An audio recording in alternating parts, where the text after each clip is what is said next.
Good day, ladies and gentlemen, and welcome to my humble casa, my home, and my property here in Livingston, Montana. And today's date is the 21st of November of 2021.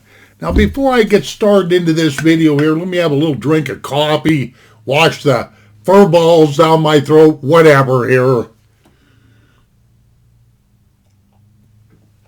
I tell you, early in the morning up here in frozen Montana, good hot coffee is a savior. Anyway, what I want to talk about for a few minutes is wristwatches. These things right here.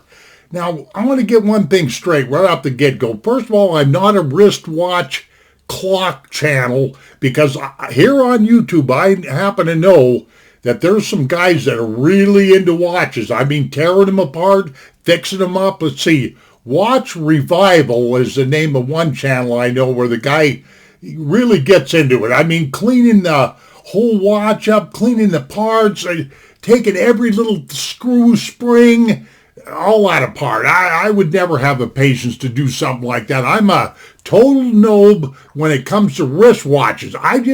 Okay, here's what I really want to say. Have you folks ever noticed that wristwatches for the most part have a tendency to be kind of complicated? You know these watches where you're looking at like 4 or 5 dials, it almost looks like you're looking inside the transmission of a car instead of a watch, or you're looking in some kind of a weird gearbox that the face of the watch is cluttered. I absolutely hate that stuff. I mean, what I'm basically trying to say is for my needs, I just want a watch that's fairly colorful, that's definitely real readable, and that's simple to operate. I don't need some kind of a contraption on my wrist that's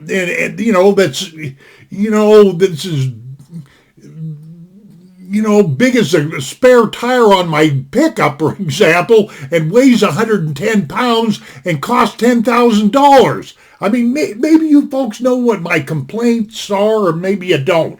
But anyway, I spent the last 2 or 3 years on a safari, on a hunt, trying to find me just a simple interface, good-looking watch that tells the time and all that, and I finally think I found it. I finally think I found it after making, thank God I didn't make that many purchases. I probably made about 4 or 5 purchases, was dissatisfied with every friggin' watch I bought basically the watch I'm going to be talking about for a few minutes here is a Luminox.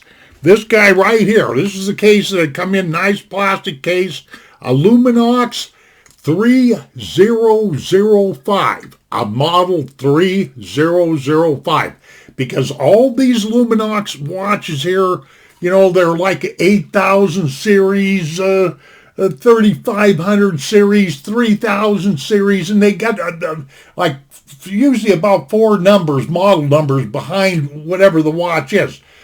So this watch that I'm getting ready to show you, this 3005, was one of their first offerings to the Navy SEALs to become a Navy SEAL watch. Now, it's my understanding that Luminox has made several attempts for their brand to become the official Navy SEAL watch. What the truth is, I don't know, because these watchmakers are so full of hype and crap and that it's incredible, always pushing off onto the public something that I personally don't want. Let's put it that way. Okay, but let me just get into this watch real quick, right? Okay, if you're interested in this watch, now would probably be a pretty good time coming up on Thanksgiving and Christmas to look into buying this, because I got this watch for under $200, just a few pennies under $200, but it can go for a lot more than that. And this is a 3005. It's one of the first contenders that Luminox had in the game of, in the business, of supplying watches to our Navy SEALs and other armed forces across the world too, not just our SEALs. But this is what it looks like. Let me see if I can get this doggone thing to focus in my camera. I'm going to keep right at this until I do, because there. I want you to take a look at that. That's got a nice bright yellow background with white second hands, or I mean hands, period. Hour hand, minute hand, second hand, whatever have you. And the indices are white and all that. And that stuff that you see there, those are, what do they call that? Tritium tubes, light tubes. And that stuff really does light up.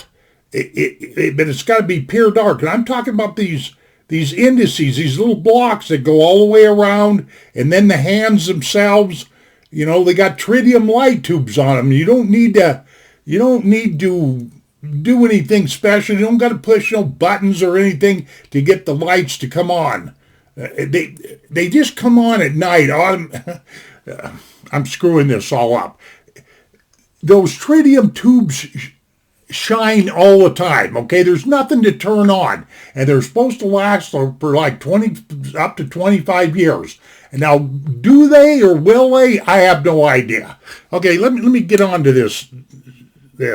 Okay, across this space, across this watch right here, it's like 40... Oh, I'm having a heck of a time here. It's 43 millimeters, okay, 43 millimeters, and across that dial right there, it is like 38 or 39 millimeters. This is a relatively small watch. It's only 12 millimeters thick. It doesn't weigh a lot. I forgot what it weighs. It's got a rubber band, you know, a rubber band on it.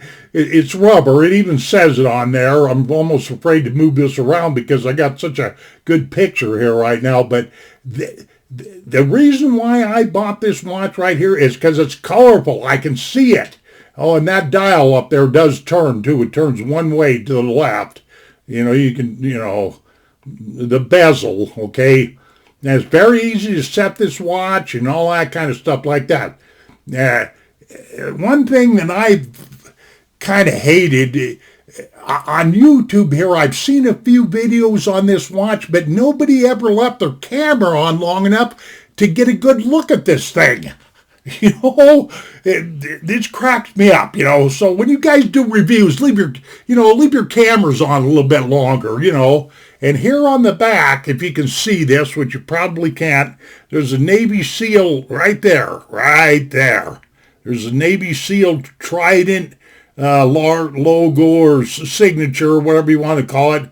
And there's all of stuff you really need to know is printed right on the back of that. See that Series 3000 V3 and all that? It's got a Carbon X case, which means it's not metal. It's, you know, some kind of reinforced nylon or fiberglass or carbon or something, you know. This watch is made in Switzerland. I give, like I say, just a little bit less than $200 for it, but it finally solved my problem of not having a watch where I can see it. I want to be able to look at this watch instantaneously and see what time it is. I don't want to look into a wash machine. That's what I'm trying to say, you know. So if there's anybody out there that's in the same position as me, that you want a simple watch, one that's easy to see, that's colorful and stuff like that, you might want to give this watch a look-see, okay? And like I say, right now would probably be a pretty good time to buy this watch, because more than likely, you know, you can get it for right around that $200 mark. They can retail a lot higher than that, let me tell you. So this is not a complete review, ladies and gentlemen, but I think you get the idea here anyway. But I finally found a watch that I can get along with, I do believe. Okay, almost coming up on 9 minutes. That's ridiculous. Almost 10 minutes on this file. Ladies and gentlemen, take care of yourselves. We shall see you on down the trail, and adios, my friends.